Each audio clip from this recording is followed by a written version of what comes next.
Bonsoir à tous, bienvenue, nous sommes le mercredi 31 janvier et comme chaque semaine, le Saint-Père présidait ce matin l'audience générale. Le pape a poursuivi à cette occasion son cycle de catéchèse sur la messe et il s'est arrêté aujourd'hui en particulier sur la liturgie de la parole. Elle est, dit le Saint-Père, comme un dialogue entre Dieu et son peuple car elle permet d'écouter ce que Dieu a fait et veut encore faire pour nous. On écoute un résumé de sa catéchèse.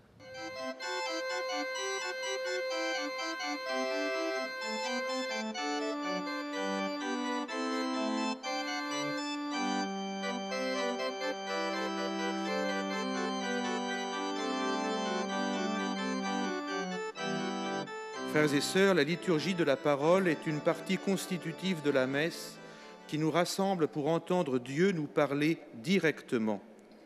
En effet, quand on lit dans l'Église les Saintes Écritures, c'est Dieu lui-même qui parle à son peuple.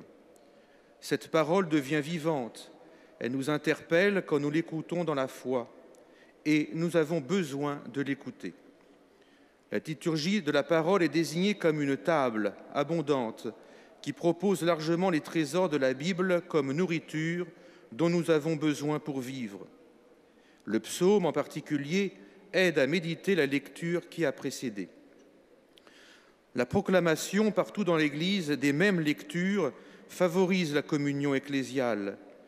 L'omission d'une lecture ou sa substitution par un texte profane appauvrissent le dialogue de Dieu avec son peuple en prière. Au contraire, la dignité de l'ambon, l'usage d'un lectionnaire et le choix de bons lecteurs favorisent l'expérience de ce dialogue dans un climat de silence propice à l'écoute. Retour à présent sur l'affaire Barros, du nom de l'évêque chilien accusé d'avoir gardé le silence face à des cas d'abus sexuels sur mineurs. Lors de son voyage au Chili, le pape avait pris la défense de cet évêque, estimant qu'il lui fallait des éléments à charge avant de porter un jugement. De retour à Rome, l'affaire prend un nouveau tournant. Certaines informations sont récemment parvenues au sujet de cet évêque. C'est ce qu'annonce la salle de presse du Saint-Siège et par conséquent, le Saint-Père a mandaté Monseigneur Charles Scicluna, membre de la Congrégation pour la doctrine de la foi. Cet archevêque, originaire de Malte, est donc envoyé par le pape au Chili pour écouter ceux qui ont des éléments en leur possession.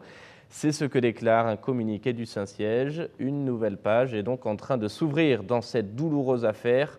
L'envoyé du pape est connu notamment pour sa rigueur et sa tolérance zéro en matière d'abus sexuels commis par le clergé. À Montréal, on rendait ce samedi 27 janvier un dernier hommage au père Emmett Jones. Pops, comme on le surnommait, était le fondateur de l'organisme Dans la rue au service des itinérants de Montréal. Ses funérailles ont été célébrées dans la basilique Saint-Patrick. Plus de 1500 personnes venues d'horizons très différents s'étaient rassemblées, des dignitaires par exemple, mais aussi des jeunes de la rue. Et c'est Monseigneur Christian Lépine, archevêque de Montréal, qui a célébré la messe. Je vous propose d'écouter un extrait de son homélie. Quelle était la source de sa vision, son engagement, on l'a mentionné plus tôt? Quelle était la source de son amour des jeunes? Lui-même nous donne la réponse. Le bon Dieu. Le bon Dieu qui est bon pour toutes les personnes. Il voulait imiter l'amour de Jésus-Christ, marcher à sa suite et communiquer aux jeunes que quelle que soit leur blessure, quelle que soit leur peine, chaque personne est aimée d'un amour qui ne passera jamais, l'amour du bon Dieu. À Montréal, toujours la journée mondiale de la vie consacrée sera soulignée par une messe célébrée par l'archevêque du diocèse, Monseigneur Christian Lépine. Ce sera ce samedi 3 février à 10h en la cathédrale Marie, Reine du Monde. La célébration est ouverte à tous. Vous trouverez davantage d'informations sur le site internet du diocèse. C'est la fin de cette émission. Merci de l'avoir suivi. Je vous souhaite une très belle soirée. À demain.